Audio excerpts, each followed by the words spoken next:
Hi friends, welcome to அடடா kitchen. நம்ம இன்றைக்கி என்ன செய்ய போகிறோம்னா சாம்பார் வைக்க போகிறோம்.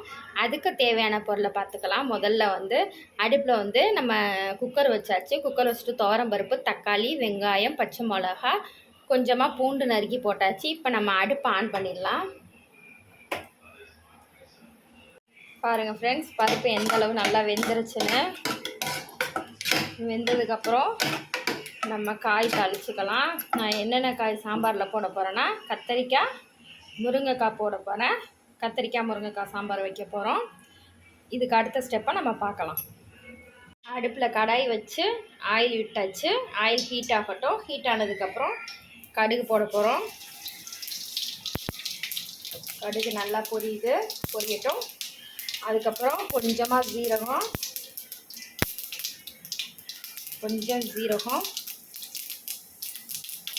மிளகு போட்டு வதக்கி விடலாம்.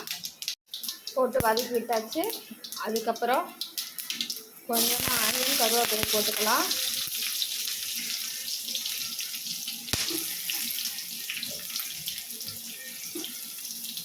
அதையும் போட்டு நல்லா கிளறி விடலாம். ஆனியன் நல்லா பொன்னிறமாக வதங்கிறதுக்குள்ளேயும் ஒரு 2 பூண்டு பல் தட்டி போட்டுக்கலாம். பூண்டு பல்லையும் போட்டு நல்லா பரட்டி விடணும். நல்லா வெங்காயம் பொரியட்டும். பொரிஞ்சதுக்கப்புறம் நம்ம கட் பண்ணி வச்சுருந்த காயை இதில் மிக்ஸ் பண்ணி வேக விடணும்.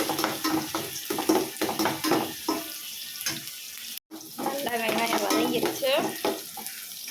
வதங்கினதுக்கப்புறம் நம்ம கட் பண்ணி வச்சுருந்த காயை சேர்த்துக்கலாம்.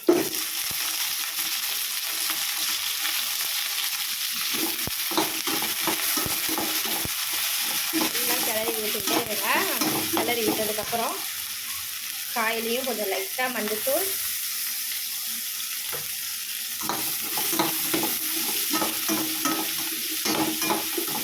சேர்த்தாச்சு.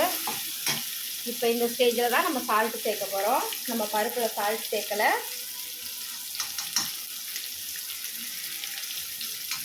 உப்பு தேவைக்கு ஏற்ப நம்ம சேர்த்துக்கலாம்.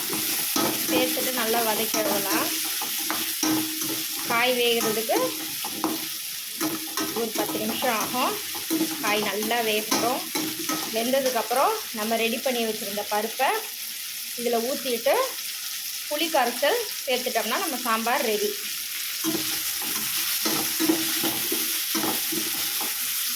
காய் போட்டு சால்ட்டு போட்டாச்சு.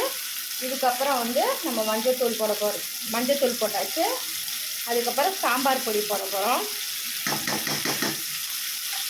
சாம்பார் பொடி போட்டு நல்லா கிளறி விடுங்க.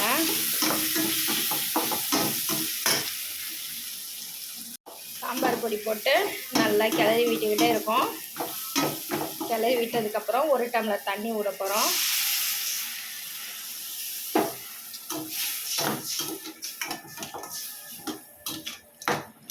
பாருங்கள், காய் வேகிற அளவுக்கு தண்ணி விட்டாச்சு.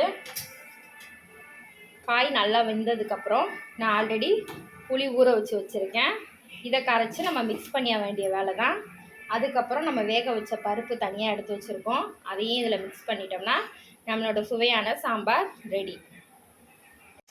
பாருங்கள் ஃப்ரெண்ட்ஸ், நல்லா வெந்துருச்சு. கத்திரிக்காய், முருங்கைக்காயெல்லாம் பாருங்கள் நல்லா கலர் சேஞ்ச் ஆகிருக்குல்ல. இப்போ நல்லா கத்திரிக்காயும் இதுவும் நல்லா வெந்துருச்சு. இந்த ஸ்டேஜில் நம்ம பருப்பு சேர்த்துக்கலாம். பருப்பு சேர்த்து ஒரு கொதிக்க விட்டுட்டு கடைசியாக புளி சேர்த்து நல்லா கொதிக்க விட்டுட்டு இறக்க வேண்டிய வேலை தான். பருப்பை சேர்த்துடலாமா?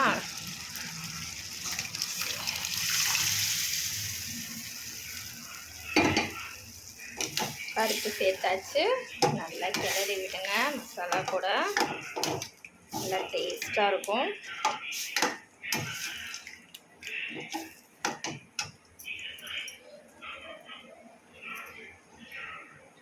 நல்லா கொதி வரட்டும். இப்போ அதில் கொஞ்சம் தண்ணி விட்டு நம்ம அதை அலம்பி ஊற்றிக்கலாம். தண்ணி விட்டு நல்லா அலம்பி எடுத்தாச்சு. அந்த பருப்பு தண்ணியை நம்ம சேர்த்துக்கலாம்.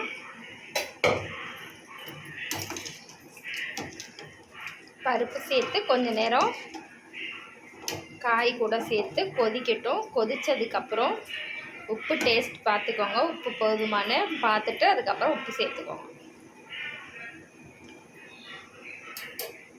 உப்பு கரெக்டாக இருக்குது, நம்ம சேர்த்த உப்பே இதில் கரெக்டாக இருக்குது, அதனால் மறுபடியும் உப்பு சேர்க்க தேவையில்லை. இது நல்லா ஒரு கொதிச்சதுக்கப்புறம் நம்ம புளி தண்ணி சேர்த்துக்கலாம். சேர்த்துட்டோம்னா நம்ம சாம்பார் ரெடி. பாருங்கள் ஃப்ரெண்ட்ஸ், சாம்பார் நல்லா கொதிச்சு விட்டுருக்கு. இந்த ஸ்டேஜில் நம்ம புளி தண்ணி சேர்த்துக்கலாம்.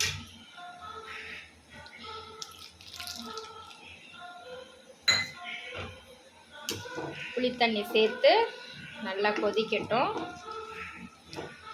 2 கொதி கொதிச்சதுக்கப்புறம் நம்ம சாம்பார் ரெடி ஆயிரும், இறக்கிடலாம். சாம்பார் நல்லா கொதிச்சிருச்சு, இறக்கிற வேண்டிய வேலை தான்.